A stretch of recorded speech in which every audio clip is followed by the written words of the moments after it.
Hello बच्चों, good evening. अभिनव science school की online class में आपका हार्दिक स्वागत है, आपका हार्दिक अभिनंदन है। तो प्यारे बच्चों, स्टार्ट करते हैं आज की क्लास, ठीक है। और आप लोग साथ साथ में नोट्स ज़रूर बनाएंगे, ठीक है। चलो स्टार्ट करते हैं आज की क्लास। तो बच्चों, आज की क्लास का हमारा जो टॉपिक है वो रहेगा, बोर्ड पे हेडिंग भी लगा हुआ है, आप लोग भी बच्चों हेडिंग डाल लेंगे। आपका टॉपिक आज का रहने वाला है कूलॉम नियम का सदिश निरूपण। किसका नियम? कूलॉम का नियम। और उसका बोलो, हम लोग क्या करने जा रहे हैं बच्चों? सदिश निरूपण करने जा रहे हैं, यानी कूलॉम के नियम को हम सदिश रूप में लिखने जा रहे हैं, ठीक है। वेक्टर फॉर्म में लिखने जा रहे हैं बच्चों, ठीक है। इससे पहले जो गुरुत्वाकर्षण वाला 11th का चैप्टर था हमारा, उसमें हम लोगों ने जो आपका गुरुत्वाकर्षण बल था बच्चों, या जो गुरुत्वाकर्षण का नियम था, है ना, उसको सदिश निरूपण में लिखा था, है ना। एकदम सिमिलर चीज़ें हैं, ओके। अब कूलॉम का नियम तो आप जानते ही हो भाई, दो चार्ज हैं, है ना, किसी दूरी पर रखे हैं तो उनके बीच में बच्चों कूलॉम बल लगता है ना।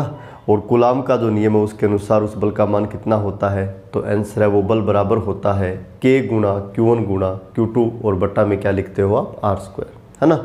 बच्चों ये जो फॉर्मूला है ना, ये आपको केवल कूलॉम बल का परिमाण बताता है बच्चों, है ना। यह जो फार्मूला है, इससे आप कूलॉम बल की दिशा के बारे में कोई इन्फॉर्मेशन नहीं बता सकते, है ना। तो हमें इसको एक ऐसे फॉर्म में लिखना है कि जिसके हेल्प से हमें बच्चों मैग्नीट्यूड का इन्फॉर्मेशन तो मिले ही मिले, है ना, उसके साथ हमें डायरेक्शन यानी दिशा का इन्फॉर्मेशन भी मिल जाए, है ना। तो वो वाला जो फॉर्मूला हमारा बनेगा उसको हम बोलेंगे कि ये कूलॉम के नियम का क्या है, सदिश रूप, ठीक है। तो ये जनरल बातें थी जो मैंने आपको बताई। तो चलो स्टार्ट करते हैं बच्चों। आप लोग देख रहे हो मैंने निर्देश तंत्र बनाया हुआ है XY, ये चीज़ें तो जानते हो बच्चों। आप यह भी जानते होंगे कि O इसका मूल बिंदु है, ठीक है। और बच्चों इस निर्देश तंत्र में मैंने दो आवेश ले लिए हैं। एक तो देखो ये लिया हुआ है मैंने Q1, और दूसरा देखो मैंने ये लिया हुआ है, इसको मैंने क्या बोला हुआ है, Q2, ठीक है। यहाँ देखो बच्चों, आपको एक वेक्टर तो नज़र आ रहा है, वेक्टर R1, ठीक है, और एक आपको नज़र आ रहा है बच्चों वेक्टर R2, ठीक है। अब बच्चों जो आपका वेक्टर R1 है वो मूल बिंदु O से स्टार्ट होकर, है ना, कहाँ ख़त्म हो रहा है, तो इसका आंसर है चार्ज Q1 पर, है ना।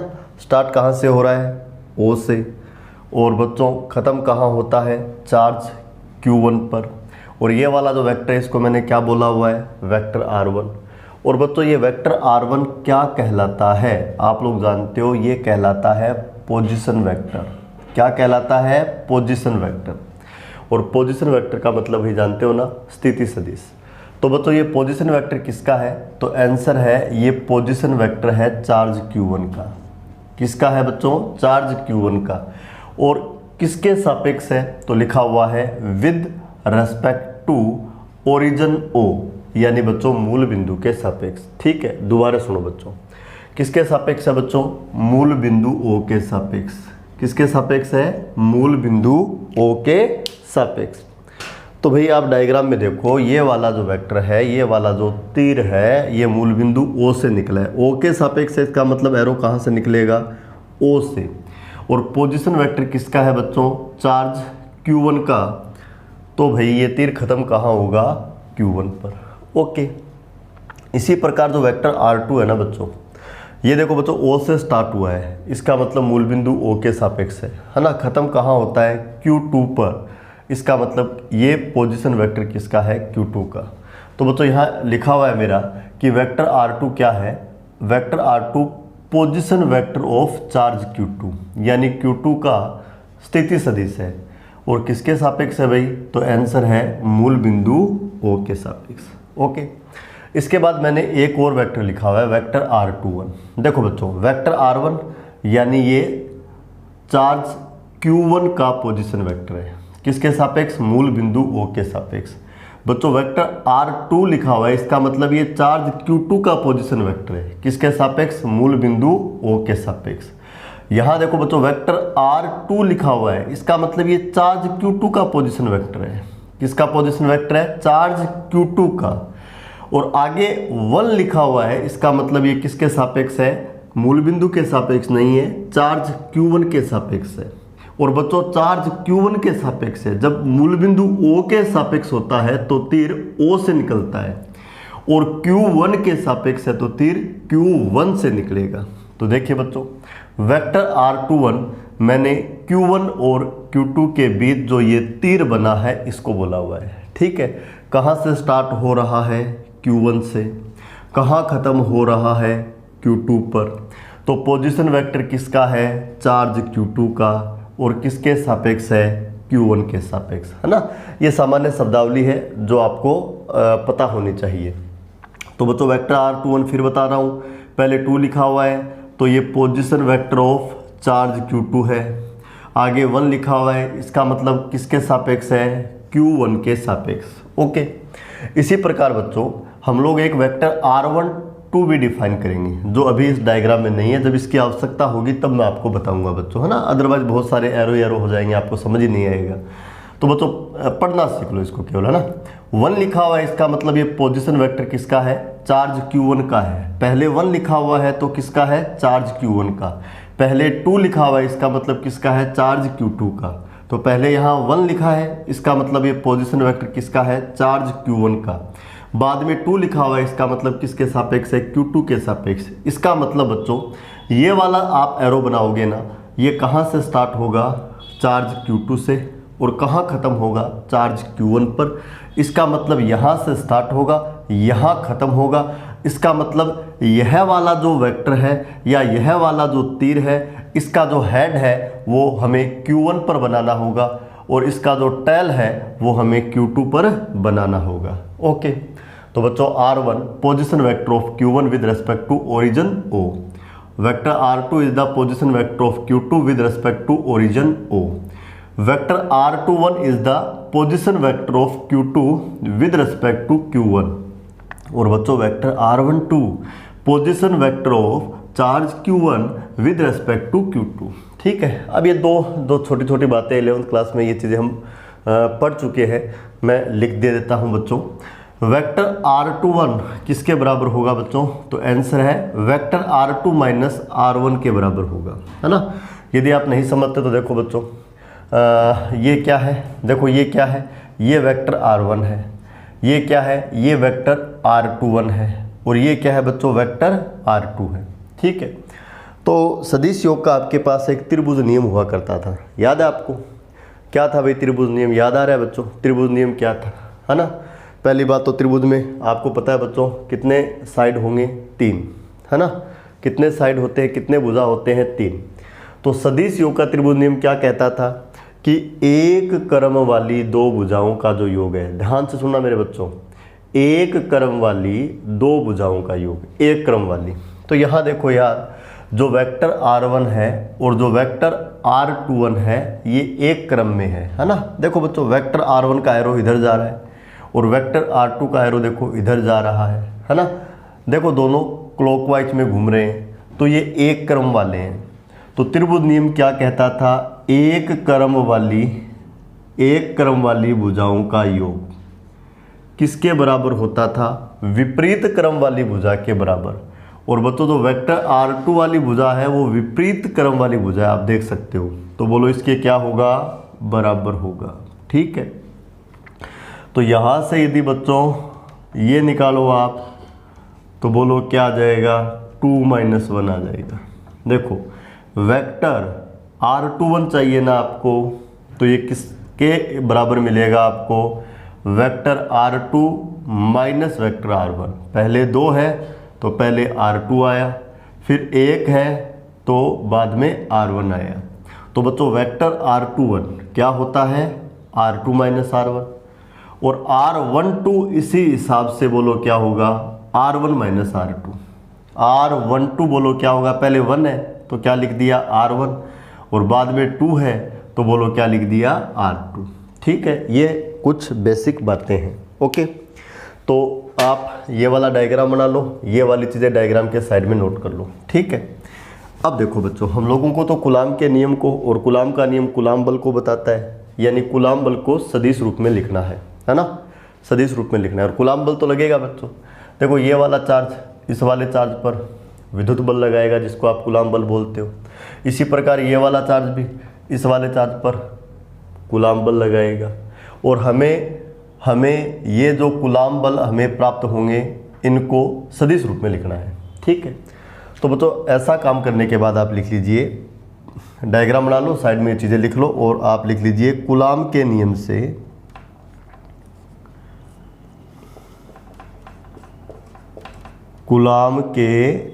से भाई मैं समझता हूँ कि ये जो स्थिति सदिश होता है जो किसी भी पॉइंट का या किसी भी पार्टिकल का क्या बताता है, पोजीशन बताता है ना, उसके बारे में तो आप लोग ये चीज़ें जानते हो भाई, है ना।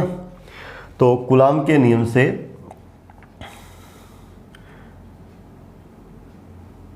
Q1 आवेश के द्वारा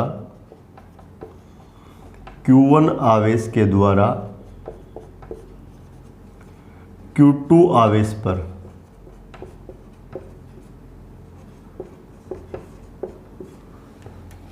लगाया गया, कूलाम बल बोल दो या विद्युत बल बोल दो, कूलाम बल निम्न होगा। किस पर लगाया गया, तो आंसर है Q2 पर लगाया गया, तो फोर्स ऑन चार्ज 2। किसके द्वारा लगाया गया, तो चार्ज Q1 के द्वारा लगाया गया, तो यहां पर बोलो क्या लिख देंगे 1। तो बच्चों F21 किसका सिंबल है, तो आंसर है F का मतलब होता है फोर्स, पहले 2 लिखा हुआ है यानी फोर्स ऑन 2, यानी 2 पर लगाया गया बल, किसके द्वारा, 1 के द्वारा, तो फोर्स ऑन 2 ड्यू टू 1, या force on charge Q2 due to Q1। ठीक है, यानी चार्ज Q2 पर चार्ज Q1 के द्वारा लगाया गया बल। ठीक है, तो बच्चों कूलाम का जो नियम है उसके अनुसार तो ये आता है K गुणा, है ना, दोनों आवेशों का गुणनफल। तो पहला चार्ज जो है वो आपका है Q1, दूसरा जो चार्ज है वो आपका है Q2, और बट्टा में क्या लिखते हो, बीच की दूरी का वर्ग। तो दोनों के बीच की दूरी देखो बच्चों, ये होगी।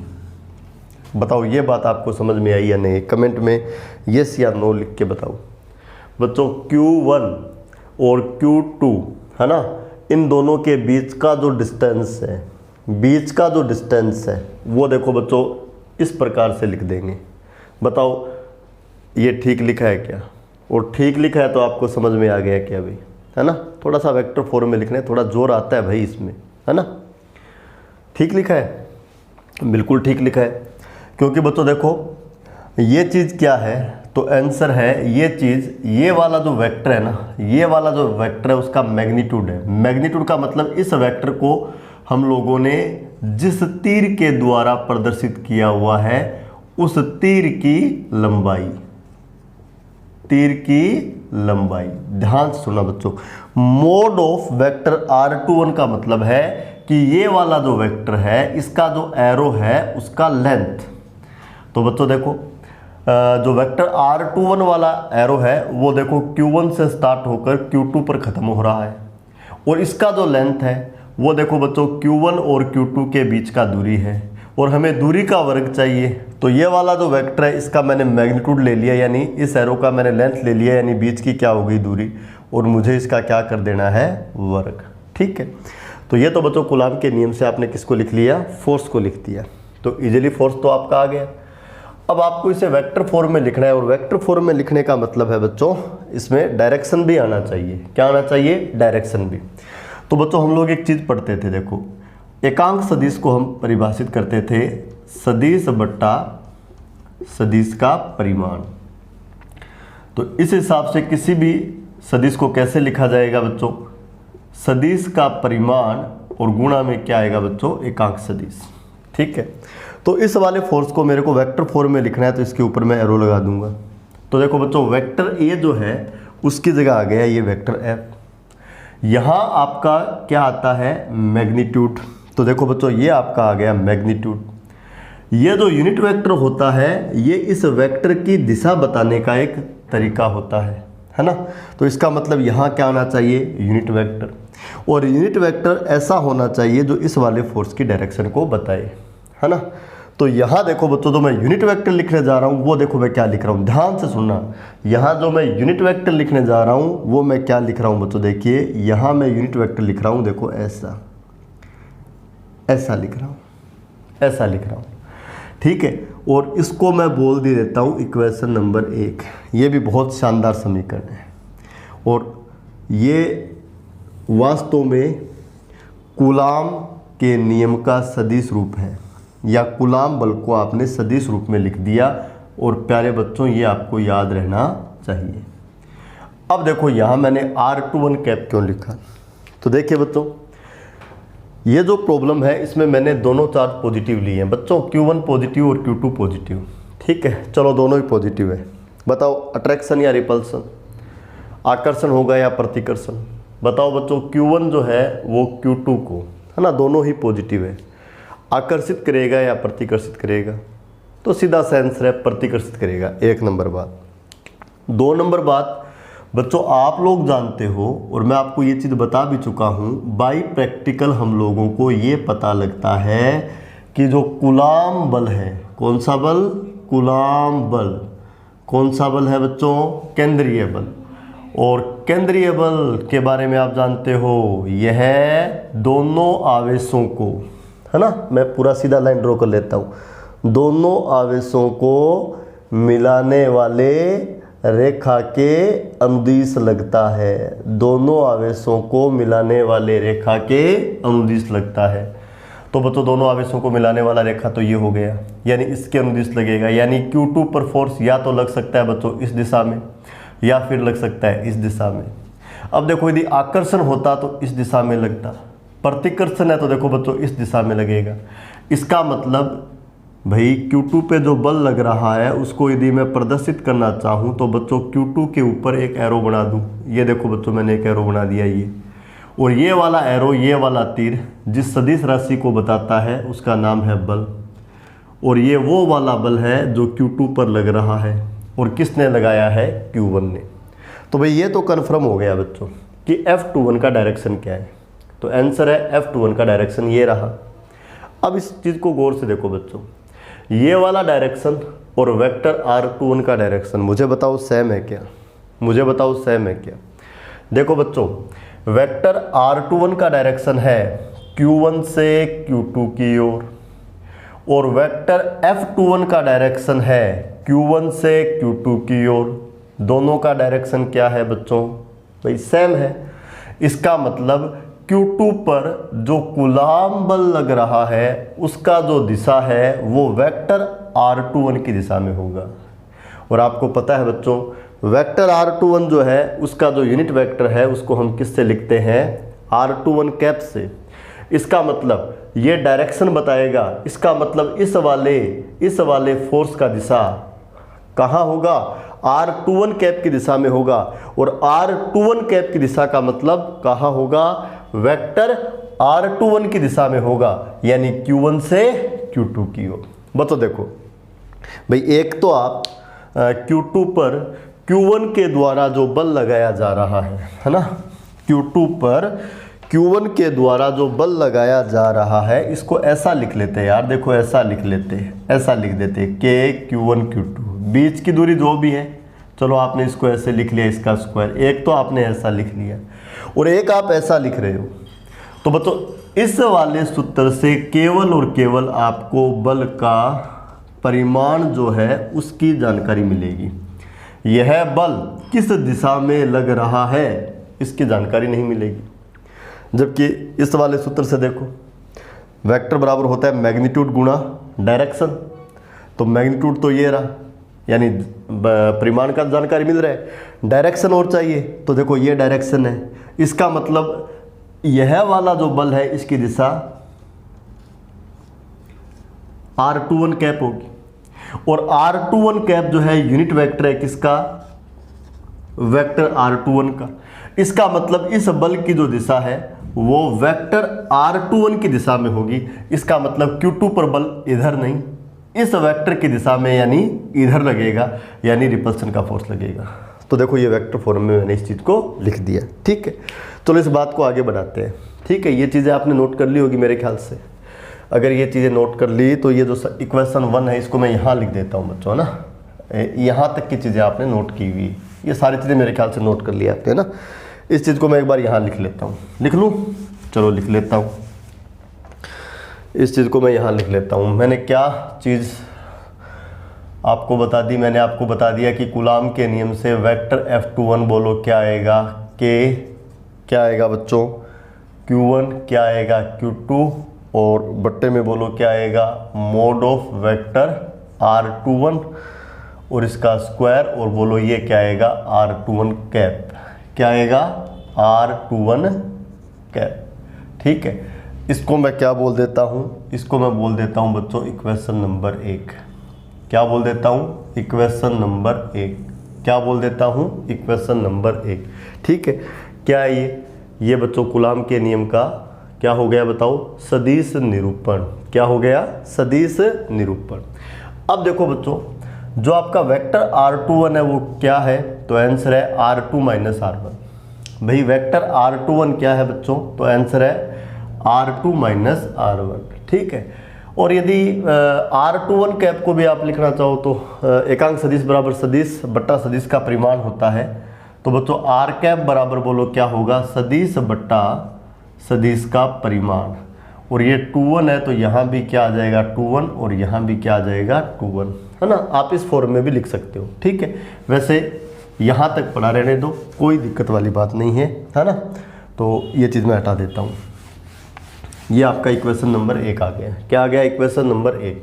नीचे लिख सकते हो आप, जहाँ मोड ऑफ R21 बराबर R2 minus R1 and R2 cap बराबर एकांक सदिश बराबर क्या होता है, सदिश बट्टा सदिश का परिमाण। जिन बच्चों को नहीं पता वो साइड में लिख सकते हैं, यूनिट वेक्टर बराबर वेक्टर बट्टा मोड ऑफ वेक्टर, है ना।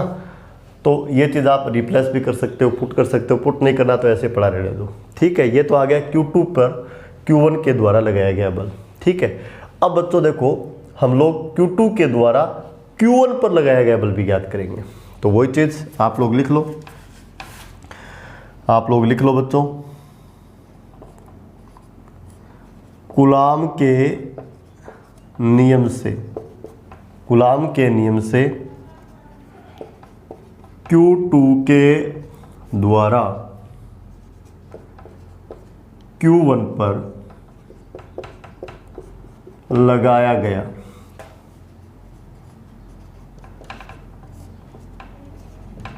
कूलाम बल किसके द्वारा, Q2 के द्वारा, किस पर, Q1 पर। Q1 पर तो 1, और किसके द्वारा, Q2 के द्वारा तो 2। बोलो क्या आएगा, K गुणा Q1 गुणा Q2 बट्टा बीच की दूरी का वर्ग। बच्चों जब आपका 2-1 था तो आपने 2-1 के टर्म में लिखा, 1-2 है तो 1-2 के टर्म में लिखेंगे।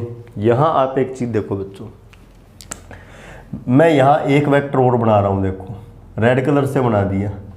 ठीक है, तो जो ये रेड वाला एरो है ना, इसका बाकी पार्ट या इसका जो लेंथ है वो तो ब्लैक से है, और इसका जो हेड है या शीर्ष है वो बच्चों मैंने लाल से दिखाया है। तो ये वाला एरो स्टार्ट हो रहा है कहाँ से, Q2 से, और ख़त्म कहाँ हो रहा है, Q1 पर। इसका मतलब ये Q1 का स्थिति सदिश है, किसके सापेक्ष, Q2 के सापेक्ष।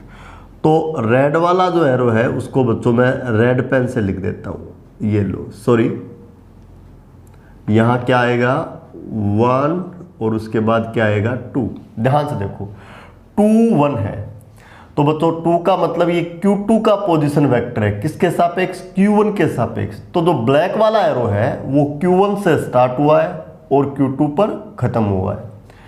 ठीक है, ऐसे ही बच्चों यहाँ पहले 1 लिखा हुआ है, R का मतलब पोजीशन वेक्टर, किसका, चार्ज Q1 का, किसके सापेक्ष, Q2 के सापेक्ष। तो जो रेड वाला एरो है वो स्टार्ट कहाँ से हुआ है, Q2 से, और ख़त्म कहाँ हुआ है, Q1 से। तो ये आपका वेक्टर R12 है। ओके, अब देखो बच्चों दोनों के बीच की दूरी का मुझे वर्क करना है।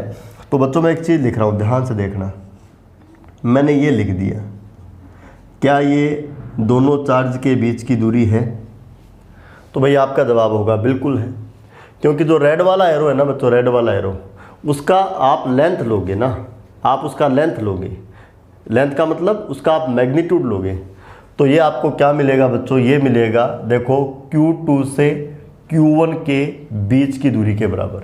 रेड वाला एरो का जो लेंथ है यानी उसका जो मैग्नीट्यूड है, यानी ये चीज़ मैग्नीट्यूड ऑफ R12, इसका मतलब ये वाला जो वेक्टर है ना, ये दो लाइन लगा दी ना, इसका मतलब आपने उसका क्या लिया है बच्चों, मैग्नीट्यूड लिया, यानी एरो का क्या लिया, लेंथ लिया है, और ये वाला लेंथ दोनों चार्ज के बीच का दूरी है। तो देखो ये तो बीच का दूरी हो गया, और इसका क्या कर देना है, स्क्वायर।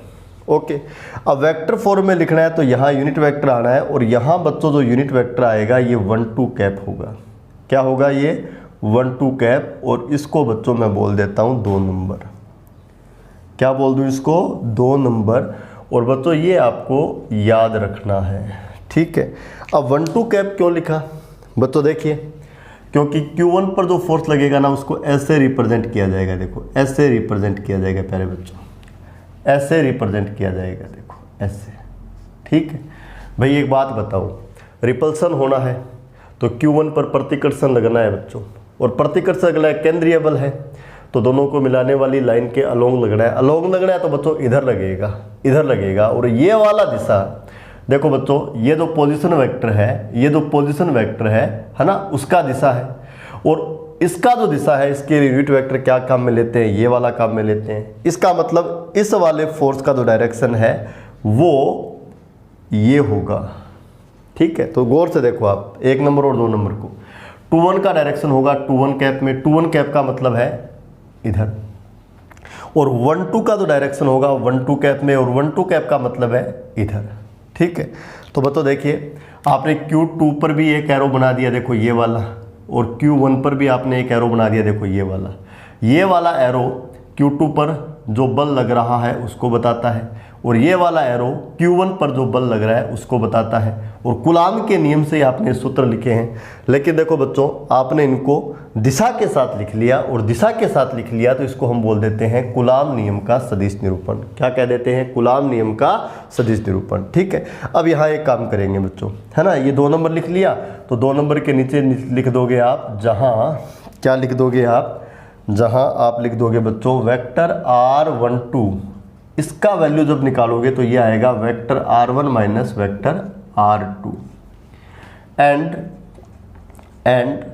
बच्चों R12 कैप यदि आप निकालोगे तो ये आपको क्या मिलेगा, सदिश बट्टा सदिश का परिमाण।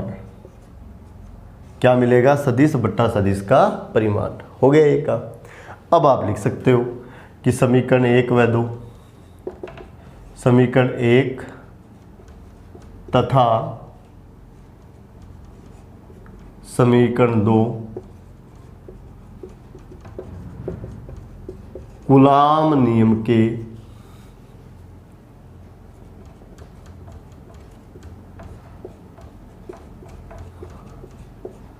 सदिश निरूपण को बताती है, कूलाम नियम के सदिश निरूपण को बताती है। बस इतनी सी कहानी है बच्चों, है ना। ये तो आपका Q1 के द्वारा, है ना, Q2 पर लगाया गया बल है, और ये आपका बच्चों Q2 के द्वारा Q1 पर लगाया गया बल है ना। इसका जो डायरेक्शन है वो 1 2 कैप होगा, और इसका जो डायरेक्शन है वो क्या होगा, 2 1 कैप। और जो डायरेक्शन के साथ आपने बल के सूत्र लिख लिए ना, उसको हम बोल देते हैं कि ये इसका कौन सा रूप है, सदिश रूप, और इसी बात को कहते हैं बच्चों कूलाम नियम का सदिश निरूपण, ठीक है। चलो आपको ये बात बताऊं, जैसे ये तो मैंने बता ही दिया था कि मोड है क्या, ये मोड नहीं है, ये सीधा है भाई, R21 बराबर R2 माइनस R1, ठीक है ना। और मोड लेंगे तो इसका भी मोड हो जाएगा, R21 R2 माइनस R1 है, और R12 R1 माइनस R2 है। ये मैंने आपको पहले बता दिया था। यदि आपको ये और सीखना है तो आप लोग देखो बच्चों, यहाँ देखो बच्चों, यहाँ देखो बच्चों, ये दोनों वेक्टर एक क्रम में है। आप गौर से देख लो, ये दोनों वेक्टर एक क्रम में। देखो बच्चों, ये तो है वेक्टर R2, है ना, कहाँ से स्टार्ट हुआ, O से, और ख़त्म कहाँ हो गया, Q2 पर। और लाल वाला जो है, लाल वाला जो एरो है वो आपका है R12, यहाँ से स्टार्ट हुआ और ख़त्म हुआ यहाँ पर। तो ये और ये अब एक क्रम में है। अब R1 है वो विपरीत क्रम वाला है, देख लो R1 विपरीत क्रम वाला है, तो एक क्रम वाले का योग जो है वो विपरीत क्रम वाले के क्या होता है, बराबर। और यहाँ से बच्चों यदि आप R12 निकालोगे तो R12 आपको क्या मिल जाएगा, R1 माइनस R2। तो ध्यान देना R21 क्या होता है, R2 माइनस R1, है ना। और बच्चों R12 क्या होता है, R1 माइनस R2। ठीक है, ये कूलाम नियम का क्या हो गया, सदिश निरूपण। ठीक है, अब बच्चों कई बार एग्जाम में एक सवाल आता है, क्या सवाल आता है पता है, सवाल ये आता है कि सिद्ध करो कि कूलाम का जो नियम है वो गति के तीसरे नियम के अनुरूप है। कूलाम का जो नियम है वो गति के तीसरे नियम के अनुरूप है। ठीक है, तो हेडिंग डाल के लिख लो इसको, हेडिंग डाल के लिख लो, सिद्ध करना कि कूलाम का नियम गति के, ये विशेषता में भी लिखा था हमने, है ना, कूलाम बल की विशेषता लिखी थी, हमने कहा था कि ये तीसरे नियम के अनुरूप है या क्रिया प्रतिक्रिया के नियम के अनुरूप है, गति के तीसरे नियम के अनुरूप है या क्रिया प्रतिक्रिया के नियम के अनुरूप है। ये बात जानते हो आप, ये चीज़ हमें सिद्ध करनी है बच्चों, ये चीज़ हमें क्या करनी है, सिद्ध करनी है। तो इसका मतलब हमें क्या प्रूव करना है, हमें प्रूव ये करना है कि तीसरा नियम तो ये कहता है कि हर एक्शन का रिएक्शन होगा same in size and opposite in direction, है ना। Q2 पर Q1 बल लगा रहा है तो बच्चों Q1 पर Q2 भी बल लगाएगा, परिमाण में दोनों क्या होंगे, समान। लेकिन यदि सदिश रूप में लिखेंगे तो दिशा में क्या आएंगे, विपरीत। यानी F21 बराबर क्या होगा, माइनस F12, या फिर F12 बराबर बोलो क्या होगा, माइनस F21। यदि आप ऐसा सिद्ध कर देते हैं तो हम बोल देंगे कि ये तीसरे नियम के अनुरूप है। तो ये आपका F12 है और ये आपका F21 है। ठीक है, चाहो तो आप समीकरण 1 से काम करो या समीकरण नंबर 2 से काम करो, एक ही बात है बच्चों। ठीक है, तो मैं 1 से स्टार्ट करता हूँ। तो ये सिद्ध करना है, तो बच्चों मैं एक चीज़ लिख रहा हूँ, ठीक है ना।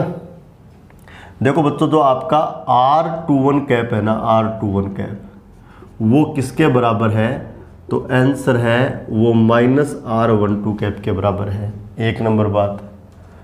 2 नंबर बात, जो आपका मोड ऑफ वेक्टर R21 है ना, वो मोड ऑफ वेक्टर R12 के बराबर है। ठीक, क्यों बराबर है, देखो पहली बात तो देखो बच्चों, ये दोनों वेक्टर नेगेटिव वेक्टर हैं। दो सदिश जो परिमाण में समान हो, दिशा में विपरीत हो, परिमाण में समान हो, दिशा में विपरीत हो, है ना, वो क्या कहलाते हैं, ऋणात्मक सदिश। और दो वेक्टर जब नेगेटिव वेक्टर होते हैं तो वेक्टर ए बराबर होता है माइनस ऑफ वेक्टर। तो पहली बात बच्चों, ये देखो बच्चों, ये भी यूनिट वेक्टर है और ये 1 2 कैप भी यूनिट वेक्टर है। यदि इसका मोड लोगे तो ये भी 1 आएगा, इसका मोड लोगे तो ये भी 1 आएगा। तो दोनों के परिमाण तो समान है। अब इनके डायरेक्शन देख लो बच्चों, R21 का दिशा है Q1 से Q2 की ओर। देखो बच्चों, R21 कैप की दिशा की बात कर रहा हूँ, R21 कैप की दिशा की बात कर रहा हूँ। इसका जो दिशा है वो देखो बच्चों, ये वाला जो वेक्टर है ना, वेक्टर R21 इसके डायरेक्शन में होगा, यानी Q1 से Q2 की ओर। तो इसका डायरेक्शन भी हो गया Q1 से Q2 की ओर। जबकि R12 कैप का जो दिशा है वो देखो बच्चों, इस वाले लाल वाले वेक्टर के डायरेक्शन में होगा, यानी Q2 से Q1 की ओर, यानी विपरीत है दोनों की डायरेक्शन। बच्चों, एक का दिशा तो है Q1 से Q2 की ओर और दूसरे का दिशा है Q2 से Q1 की ओर। इसका मतलब दोनों ऋणात्मक सदिश है। ऋणात्मक सदिश है तो R21 कैप R12 कैप के बराबर नहीं है। R21 कैप किसके बराबर है, माइनस R12 कैप के। ये ठीक ऐसा ही है ना। जैसे एक वेक्टर इस दिशा में जिसको आई कैप से लिख दिया, तो दूसरा वेक्टर यदि इस दिशा में तो इसको क्या लिखोगे, माइनस आई कैप। वैसे ही देखो बच्चों, ये चीज़ हो गई। ओके, अब एक चीज़ और देखो बच्चों, अब एक चीज़ आप और देख लो, ठीक है। एक चीज़ आप और देखो कि वेक्टर R12 और वेक्टर R12 बराबर नहीं है, सदिश बराबर नहीं है, क्योंकि 21 का दिशा है Q1 से Q2 की ओर, है ना। और 12 का जो दिशा है वो बोलो क्या है बच्चों, 12 का दिशा जो है वो है Q2 से Q1 की ओर। लेकिन दोनों के मोड बराबर है। मोड का मतलब दोनों एरो के लेंथ। तो बच्चों जो रेड वाला एरो है उसका लेंथ, रेड वाला एरो देखो Q2 से स्टार्ट होता है और Q1 पर खत्म होता है और इसका लेंथ दोनों के बीच का दूरी है। और 2 1 का लेंथ देखो बच्चों Q1 से स्टार्ट होता है और Q2 पर खत्म होता है और इसका जो लेंथ है वो दोनों के बीच की दूरी के बराबर है। इसका मतलब दोनों के मैग्नीट्यूड सेम है। अरे भाई ऐसा है, देखो बच्चों ये Q1 और ये Q2, एक एरो ये बना दिया जो यहाँ से स्टार्ट हुआ और यहाँ खत्म हुआ, एक एरो ये बना दिया जो यहाँ से स्टार्ट हुआ यहाँ खत्म हुआ। बच्चों इस एरो का लंबाई और इस एरो का लंबाई तो बराबर है, दिशा तो विपरीत है, तो दोनों के मोड बोलो क्या है, सेम है। यानी मोड ऑफ R21 की जगह मैं क्या लिख सकता हूँ बच्चों, मोड ऑफ R12 भी लिख सकता हूँ। तो अब मैं लिखूंगा बच्चों समीकरण 1 से क्या लिखूंगा, देखो समीकरण 1 से मैं क्या लिखूंगा, इज इक्वल टू क्या लिखूंगा, देखो K Q1 Q2, ये वाली जो चीज़ है ना, ये वाली चीज़, इसकी जगह ये लिख दूंगा। देखो बच्चों ये लिख दिया, ये भी तो बीच की दूरी है, इसका वर्क करना है। और जो 2 1 कैप है ना, 2 1 कैप की जगह मैं ये लिख दूंगा, बोलो क्या लिख दूंगा मैं, -R12 कैप, ये लिख दूंगा। लिख दिया मैंने, चलो ये बात हो गई। अब इसको आगे बढ़ाता हूँ, देखो इसको आगे बढ़ाता हूँ, ये चीज़ साफ कर दूँ, ओके, ये चीज़ साफ कर देता हूँ, ठीक है, ये चीज़ मैं साफ कर देता हूँ। अब देखो बच्चों इस चीज़ को मैं ऐसे लिख सकता हूँ, F21 बराबर माइनस आ गया और ये क्या आ गया, K Q1 Q2 और बट्टा में क्या आ गया, मोड ऑफ वेक्टर R12 और इसका क्या है, स्क्वायर, और ये बोलो क्या है, अब आपका ये है R12 कैप, ये आ गया, ठीक है। इसको मैं बोल देता हूँ बच्चों समीकरण नंबर 3, ठीक है। अब मैं लिख रहा हूँ समीकरण 2 व समीकरण 3 से। तो बच्चों इसको देखो मैं ऐसे लिखूंगा माइनस, अब देखो बच्चों ये वाली जो चीज़ है, ये वाली चीज़ 2 नंबर के अनुसार देखो ये वाली चीज़ है ना। देखो बच्चों K गुणा Q1 गुणा Q2, K गुणा Q1 गुणा Q2 बट्टा में क्या है, मोड ऑफ R12 का स्क्वायर, ये क्या है R12 कैप, ये क्या है R12 कैप, ये तो F12 होता है, क्या होता है F12। तो माइनस के अलावा जो इस गोले में आपको चीज़ दिखाई दे रही है वो आपका क्या है, F12, क्या है F12। तो इसकी जगह आपने F12 लिख दिया और इसको बोल दिया आपने समीकरण नंबर 4। साइड में लिख सकते हो बच्चों समीकरण 3 से ये चीज़ है, समीकरण 3 से क्या है भाई, K Q1 Q2, ठीक है, मोड ऑफ R12 का स्क्वायर और R12 कैप, ये बोलो किसके बराबर है, ये किसके बराबर है, वेक्टर F12 के बराबर, ये चीज़ आ गई।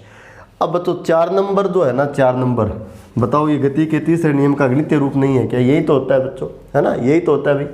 हर एक्शन का रिएक्शन होगा, साइड में सेम होगा, डायरेक्शन में अपोजिट होगा। तो साइड तो सेम है, माइनस का चिन्ह है तो डायरेक्शन अपोजिट है ना। ये 2 पे लग रहा है तो ये 1 पे लग रहा है, इसका मतलब एक एक्शन है तो दूसरा बोलो क्या है, रिएक्शन है, ठीक है। तो आप क्या लिखोगे, हालांकि ये भी कूलाम का बल है और ये भी कूलाम का बल है, ये Q2 के ऊपर Q1 के द्वारा लगाया गया बल है, ये Q1 के ऊपर Q2 के द्वारा लगाया गया बल है। इसका मतलब जो कूलाम का नियम है या जो कूलाम के बल होते हैं वो गति के तीसरे नियम की क्या करते हैं, पालना। लिख दो, जो कि गति का तीसरा नियम है, जो कि गति का तीसरा नियम है। अतः कूलाम का नियम गति के तीसरे नियम के, या इसको क्या बोलते हैं बच्चों, क्रिया प्रतिक्रिया नियम के अनुरूप है। बस ये सिंपल सी चीज़ है, ठीक है। तो अच्छा खासा हम लोगों ने यहाँ पोजीशन वेक्टर को काम में लिया है, तो ये आर्टिकल बच्चों अपना यहाँ पूरा हो जाता है, ठीक है। इसके बाद देखो, है ना, हम लोग एक सिंपल सवाल करते हैं, है ना, इस पर डिपेंडेंट नहीं, सदिश निरूपण पर आधारित सवाल जो है वो जब हम न्यूमेरिकल्स करेंगे तब आपको कराऊंगा, ठीक है बच्चों। हम लोग एक सिंपल सा न्यूमेरिकल करते हैं। डाइलेक्ट्रिक कांस्टेंट पर बेस्ड है। किस पर बेस्ड है? डाइलेक्ट्रिक कांस्टेंट पर। किस पर आधारित है बच्चों? डाइलेक्ट्रिक कांस्टेंट पर। ठीक है, एक सिंपल सा सवाल करते हैं। तो आप लोग लिखिए बच्चों क्वेश्चन के रूप में लिखो आप, दो आवेशों के मध्य लगने वाला, दो आवेशों के मध्य लगने वाला कूलाम बल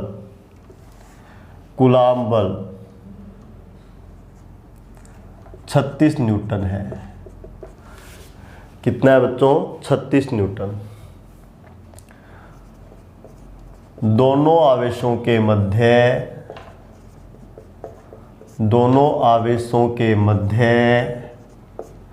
6 पराविद्युतांक वाली कांच की पट्टिका रख दी जाती है। कांच की पट्टिका रख दी जाती है। अब आवेशों के मध्य कूलाम बल होगा। ये चीज़ है। ठीक है, आप सोल्व करने का प्रयास करो। सोल्व करो। क्या चीज़ दी गई है बच्चों? देखो बच्चों, आपको दिया गया है कि दो चार्ज है। कितने चार्ज है भाई? दो। ठीक है ना। उनके बीच में जो कूलाम बल लग रहा है वो कितना है मेरे बच्चों? 36 न्यूटन। कितना है? 36 न्यूटन। ओके, लग रहा था। अब क्या किया भाई? अब दोनों चार्ज के बीच में एक कांच की पट्टिका रख दी। आवेशों के बीच में क्या किया? कांच की पट्टिका रख दी भाई। और उसका आपको डाइलेक्ट्रिक कांस्टेंट यानी पराविद्युतांक कितना दिया हुआ है बच्चों? 6। कहता है पट्टिका रख देने के बाद दोनों के बीच में कूलाम बल क्या होगा? पहले कितना था? 36। अब पूछ रहा है कि ये रख देने के बाद कितना होगा। ठीक है, ठीक है, करो सोल्व। आंसर लिखो कमेंट में बच्चों। तो डाइलेक्ट्रिक कांस्टेंट का डेफिनेशन था, या जो पराविद्युतांक का डेफिनेशन था उससे होगा ये, है ना। आप कल को कूलाम का नियम लगाने लग जाओ, K गुणा Q1 गुणा Q2 बटा R²। भाई R कहाँ दिया है? कहाँ Q1 दिया है भाई? कहाँ Q2 दिया है भाई? है ना। आएगा ही नहीं उससे तो, है ना। जो डाइलेक्ट्रिक कांस्टेंट का जो डेफिनेशन था ना उससे आएगा बच्चों। ठीक है, तो भाई आप लोग तो जानते हो बच्चों, है ना। डाइलेक्ट्रिक कांस्टेंट का डेफिनेशन ये होता है, निर्वात में बल और माध्यम में बल। तो आपको निर्वात में बल गिवन कितना? 36। आपको डाइलेक्ट्रिक कांस्टेंट गिवन कितना? 6। आपको क्या पूछा है? ये रख देने के बाद यानी माध्यम में आपको बल पूछा है, यानी किसका मान पूछा है? Fm का मान। तो ये चीज़ तो बच्चों आप जानते हो। और यहाँ से बच्चों Fm इज इक्वल टू, बोलो क्या बनेगा भाई? ये बनेगा। यहाँ से बच्चों Fm बराबर F0 कितना है? 36 न्यूटन। और ये कितना है? 6। और इसका कोई यूनिट होता नहीं। यहाँ आप साइड में लिख सकते हो कि ये चीज़ें आपको गिवन है। क्या गिवन है? पहले बल कितना लग रहा था? वो निर्वात वाला बल था। कितना बच्चों? 36 न्यूटन। और उसके बाद आपको कांच का जो पट्टिका रखा है उसका डाइलेक्ट्रिक कांस्टेंट या माध्यम की अपेक्षिक विद्युतशीलता भी दी हुई है। कितनी बच्चों? 6। तो यहाँ से जो आपको बल प्राप्त होगा वो कितना न्यूटन मिलेगा? 6 न्यूटन मिलेगा। ये बच्चों आपका आंसर। मतलब दो चार्ज है बच्चों, Q1 और Q2, है ना। पहले बोलो इनके बीच में क्या था बच्चों? निर्वात। कितना बल लग रहा था? 36 न्यूटन। अब आपने क्या काम किया? दोनों के बीच में क्या रख दिया बच्चों? ग्लास स्लेब या कांच की पट्टिका। अब इनके बीच में बल जो पहले 36 न्यूटन था उससे घटकर कितना हो जाएगा? 6 न्यूटन। तो पहले कितना था? 36 न्यूटन। और अब बोलो बच्चों कितना हो जाएगा? 6 न्यूटन। बताओ आपको ये सवाल समझ में आया कि नहीं आया? तो कई बार जो डाइलेक्ट्रिक कांस्टेंट जो होता है ना बच्चों, उसका जो मूल परिभाषा होता है ना, उस पर डिपेंडेंट चीज़ें आपसे पूछ लेता है। ठीक है, चलो एक डायमेंशन वाला सवाल और कर लेते हैं बच्चों, है ना। कल हम लोग पढ़ेंगे फिर जो आपका कूलाम का नियम है ना, कूलाम का नियम, इसके लिए बच्चों हम लोग, या जो आपका कूलाम बल है ना, उसके लिए हम लोग कल पढ़ेंगे बच्चों अध्यारोपण का सिद्धांत। या अध्यारोपण का सिद्धांत, इसका मतलब बहुल आवेशों के मध्य लगने वाला बल, है ना। अभी तो हमने क्या पढ़ा है, अभी तो आपने ये पढ़ा है बच्चा कि ये कोई चार्ज Q1 है, ये कोई चार्ज Q2 है। आपसे पूछ ले कि Q2 पर Q1 कितना बल लगाएगा, तो कूलाम के नियम से निकाल लोगे, है ना, कूलाम के नियम से निकाल लोगे। अब देखो बच्चों, Q1 के अलावा मान लो कोई चार्ज और आ गया Q3, इसके अलावा मान लो एक चार्ज और आ गया Q4। अब आपसे पूछ ले कि Q2 पर नेट बल कितना लगेगा, तो बच्चों Q2 पर Q1 भी बल लगाएगा, Q2 पर देखो बच्चों Q3 भी बल लगाएगा, और Q2 पर देखो बच्चों Q4 भी बल लगाएगा। अब Q2 पर बल लगाने वाला एक चार्ज नहीं है, बल्कि बच्चों बहुत सारे चार्ज हैं, Q1 भी है, Q4 भी है और Q3 भी है। तो ये बहुल आवेशों के द्वारा लगने वाला बल होगा। और ये वाला बल हम किससे निकालेंगे बच्चों, अध्यारोपण के सिद्धांत से। किससे निकालेंगे, अध्यारोपण के सिद्धांत से। ये चीज़ हम कल की क्लास में देखने वाले हैं। चलो, इससे पहले मैं आपको एक दो छोटी छोटी चीज़ें और करवा देता हूँ जो बहुत बार बोर्ड परीक्षा में पूछ लेता है। ठीक है, जैसे आपको ये बोल दिया कि निर्वात की विद्युतशीलता, निर्वात की विद्युतशीलता जिसको आप किससे लिखते हो, एप्सिलॉन नोट की विमा बताओ। ये कई बार बोर्ड परीक्षा में पूछता है, विमा बताओ। तो बच्चों एप्सिलॉन नोट का मात्रक आपको पता है ना, एप्सिलॉन नोट का मात्रक आपको पता है ना। यदि मात्रक नहीं पता तो बच्चों मैं बता देता हूँ, ऐसा ही मात्रक लिख रहा हूँ भाई। आप लोग जानते हो कूलाम बल क्या होता है, K Q1 Q2 और बट्टा में क्या होता है R², और ये जो K है ये आपका होता है 1/4 पाई एप्सिलॉन नोट। चलो एक बार K को K लिख देता हूँ। तो बच्चों K का जो मात्रक लिखोगे तो ये क्या आएगा, F, K का मान निकालो, F गुणा, चलो मैं निकाल ही देता हूँ एक बार, K का मान क्या आएगा F गुणा R², और ये क्या आएगा Q1 गुणा Q2। वैसे तो डायरेक्ट याद रखना चाहिए, इतना टाइम किसके पास होता है भाई, है ना। तो देखो मेरे बच्चों, जो आपका F है ना, F, इसको लिखोगे न्यूटन, R यानी दूरी तो बोलो क्या लिखोगे, वर्ग है तो मीटर स्क्वायर, चार्ज गुणा चार्ज तो बोलो क्या आएगा, कूलाम स्क्वायर। ये किसका मात्रक है बच्चों, K का। अब आप लोग जानते हो K बराबर क्या होता है, 1/4 पाई एप्सिलॉन नोट। तो एप्सिलॉन नोट बोलो यहाँ से क्या आएगा, 4 पाई K। इसका मतलब जो K का मात्रक है उसका उल्टा कर दो, किसका मात्रक आ जाएगा, एप्सिलॉन नोट का। तो एप्सिलॉन नोट का मात्रक क्या आएगा, कूलाम स्क्वायर गुणा न्यूटन गुणा मीटर स्क्वायर। ओके, तो सबसे पहले इसका मात्रक लिखना है, तो मात्रक क्या बनेगा, कूलाम स्क्वायर, और बट्टे में क्या आएगा, न्यूटन गुणा मीटर स्क्वायर। अब बच्चों आपको डायमेंशन लिखना है।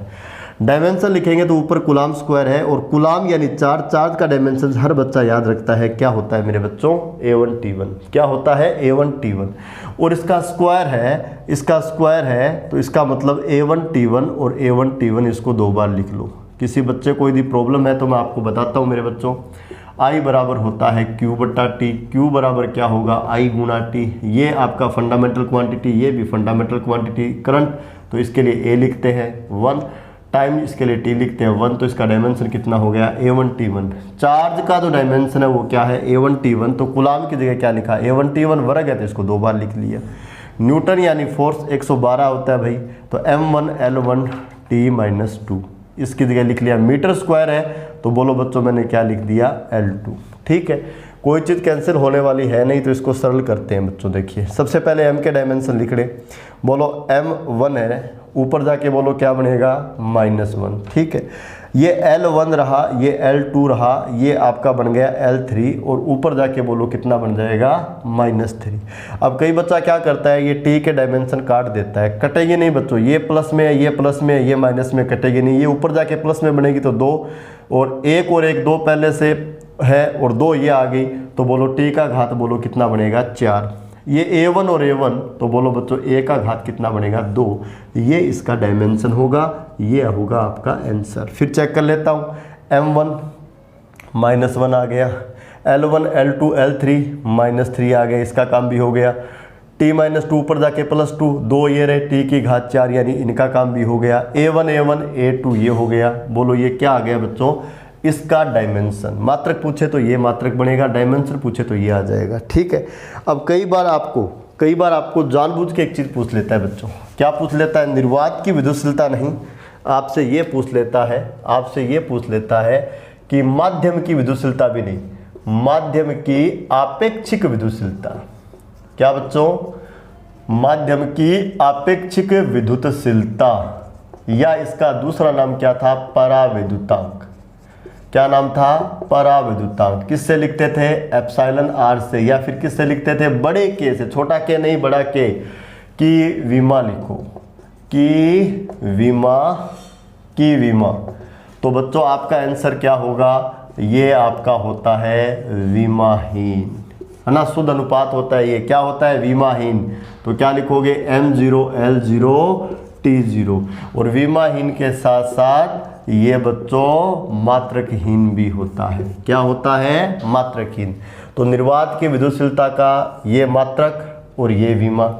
पराविद्युतांक या आपेक्षिक विद्युतशीलता बोलो क्या होती है? विमाहीन। और क्या होती है? मात्रकहीन। प्यारे बच्चों, यदि माध्यम की विद्युतशीलता का मात्रक या विमा पूछ ले तो यही मात्रक आएगा और यही विमा आएगी। क्यों बच्चों? क्योंकि एप्सिलॉन आर बराबर एप्सिलॉन बटा एप्सिलॉन नोट।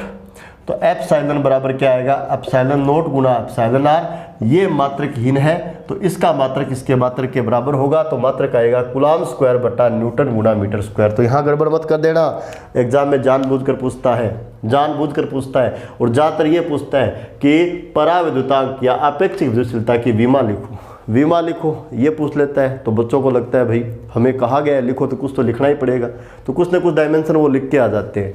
बच्चों डाइलेक्ट्रिक कांस्टेंट या आपेक्षिक विद्युतशीलता, है ना, शुद्ध अनुपात होता है बच्चों, एप्सिलॉन बटा एप्सिलॉन नोट होता है बच्चों। तो ये क्या होता है? विमाहीन या क्या होता है? मात्रकहीन। या याद करो इसका मूल परिभाषा जिस पर हमने आज एक न्यूमेरिकल भी किया था बच्चों। निर्वात में बल बट्टा माध्यम में बल, बल बट्टा बल है तो मात्रक तो कट जाएंगे, मात्रक आएगा नहीं। और विमा निकालोगे तो बच्चों विमा भी नहीं आनी।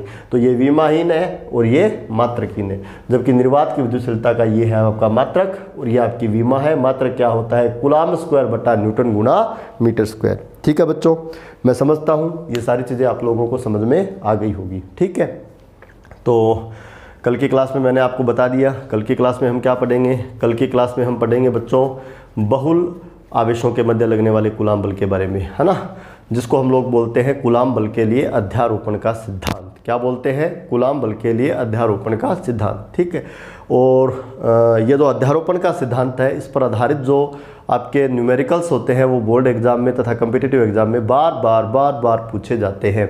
ठीक है, तो एनसीईआरटी के जो एग्जाम्पल्स हैं वो भी हम सोल्व करेंगे जो अध्यारोपण के सिद्धांत पर आधारित है। और इसके अलावा एक दो सवाल मैं और भी आपको करवाऊंगा जिससे अध्यारोपण का सिद्धांत जो है वो आपको अच्छी तरह से समझ में आ जाए। तो बच्चों आज की क्लास को हम यहीं कंप्लीट करते हैं। Okay, thank you, bye bye.